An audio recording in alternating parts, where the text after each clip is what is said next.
Alright, so today's movie review is The Curse of Frankenstein from 1957, directed by Terence Fisher and starring Peter Cushing and Christopher Lee. So let me share some behind the scenes details about The Curse of Frankenstein. This is from its film's IMDb page. Although they had both appeared in Hamlet 1948, Moulin Rouge 1952, and Alexander the Great 1956, Christopher Lee and Peter Cushing met on the set of this film for the very first time. They had passed the time between shots by exchanging Looney Tunes phrases and quickly developed a fast friendship, which lasted until Cushing's death in 1994. Alright, I love that story of Peter Cushing and Christopher Lee. When you read about it and hear that they got kicked out of a theater because they were laughing too loud at Looney Tunes cartoons, I think that's a pretty solid friendship right there. I really love that. But let's get into my thoughts on the plot. The plot, I give it a 4 out of 5. I thought it was a great story. I've never read the original book, but I assume this is a little bit more closer than the 1930s one is, because this version, and I think the book itself is for sure, but this version is focused more on Frankenstein the doctor, and kind of how he's really the monster, and not necessarily the Christopher Lee character here, the creature as it is. Although he kills people, of course, so he's a monster for sure, but he didn't ask to be made, right? He didn't ask to be created. Frankenstein did that. So I liked it a lot. I liked the flow of it, and again, I loved the bantering between Peter Cushing and what's the other character's name? But he has the beard. I have it later on, but I'll talk about that in acting. But I really like the story, and I think it's definitely different from the 1930s one. So if you watch the 1930s one from America too, that's another difference. It takes place when the movie was released, so it's a present time, right? But the book was written in the early 1800s. So this film is actually more accurate in that aspect that it's a 19th century setting. I thought that was pretty cool. So I thought they did that really well here. And yeah, that's my thoughts on the plot. 4 out of 5. Alright, the acting, I gave it a 4 out of 5 as well. I thought Peter Cushing was great. And then I also thought Robert Urquhart, he's pictured on the right here. I thought he was great too. I love their banter and their fighting with each other. And I thought Christopher Lee was great too as a monster. Doesn't have any speaking lines at all. Doesn't really make any noises either, actually, now I think about it. There's no none of that either. So I thought that was pretty interesting. The reason why, though, it is a 4 and not a 5 is I don't like the actress Hazel Court who plays Elizabeth. She's a little too cheesy and not a great actress. And neither is the other girl who, I think she was the maiden or something like that he was kind of having an affair with, that Frankenstein was, and she thought they were getting married. Or I didn't like her either. She was a little too corny for me. But again, I loved Cushing, Urquhart, I almost said Uruk-hai, Urquhart, and please correct me in the comments down below. Probably butchered that, sorry. And Christopher Lee. Christopher Lee was great. So, 4 out of 5. Alright, so directing wise, I gave it a 4 out of 5 also. I thought Terence Fisher did good here. I like that he put it in the 19th century. I think the biggest flaws really were, it definitely felt a tad bit long in some scenes. Like, I get that seeing the development of the monster over time is great, and seeing how it's taking Frankenstein away from Elizabeth and whatnot. It just seemed a little repetitive.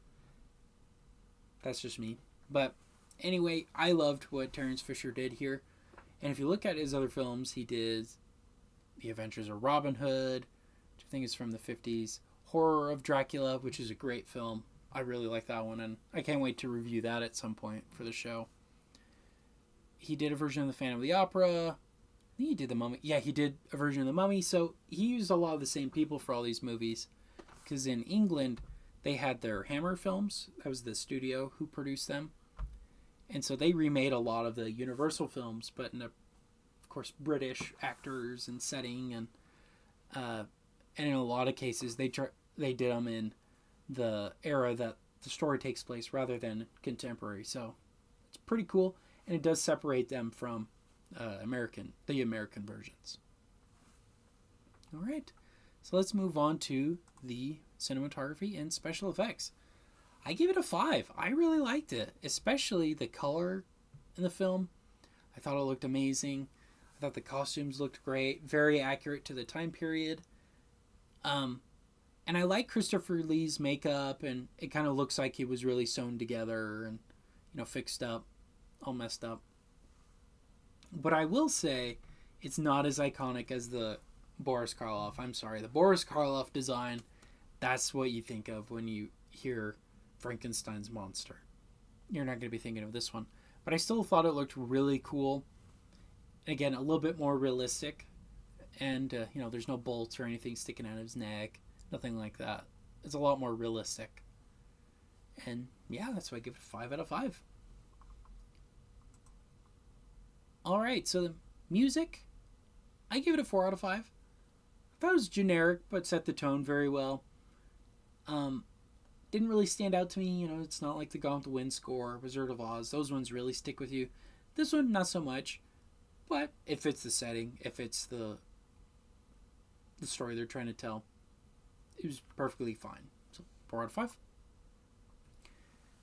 Alright, so tallying that all up, that brings my score to a 4.4 out of 5, which makes it an 88% on Criticlist. So, would I recommend this movie? Yes, I would. I like the movie. I have the Warner Archive release of it that has the 3 different aspect ratios that they made. Because there was the TV version, American, and international version aspect ratio wise. So they wanted every fan of the film to be able to see it the way that they had originally watched it. I thought that was really cool. I recommend buying it. Now, they sometimes have a lot of behind the scenes and whatnot. This one, not so much. I think it just had commentaries on it, which is fine. But there's not a lot of special features. It's really just the movie that you're collecting when you buy it from them. But I really liked it. So I would absolutely recommend this movie. I had a great time with it. This is my second or third time seeing it. I really, really like it. I want to keep watching it. So, yeah, I recommend it. Alright, so in regards to the Criticlist score, is there any graphic language? No. None at all. Violence, a bit more. There's a lot of blood, especially the death of the monster. It's pretty gruesome. Like, I think he gets shot in the face. It's pretty bloody. But the blood itself looks like ketchup. Like, it doesn't look like real blood or anything like that. It's very, very tame. But it's still gruesome. I mean, people are, what they talk about, people are dying and whatnot. It's gruesome in that way. Alright, in regards to nudity and sexual content, there's some kissing and low-cut dresses that are standard from that era. But no nudity really at all. There's none at all. Okay. Now, political bias, none. I didn't sense any or see any. Family friendly, I think slightly, but not with like younger kids. I think they'd be terrified and scared of Christopher Lee, going around, and because he's got a crazy eye. Like one of his eyes looks a different color, so it's kind of scary looking. I think kids would be freaked out by that. Right, entertainment value wise, very much so. It's a very entertaining film, but also a very sad film because it's told the perspective of Frankenstein, kind of looking back at what got him into prison. And okay, I'm going to spoil it, but again, it's based on a book, and the film is from 1957, so oh well. But by the end of it, he's found guilty of murdering the people that the monster killed, so he's hanged at the end of it. Or, well, he's walking to the gallows, I should say, and it's implied that he gets hung. He gets hung. So, yeah. But anyways, very entertaining film. I recommend it. and I recommend picking up that Warner Archive disc of it. So if you really like it, I recommend checking it out. Sometimes it's streaming on HBO Max. I wouldn't count on it, though. I would pick up the Warner Archive release. All right. Well, those are my thoughts on The Curse of Frankenstein from 1957, and that's today's movie review.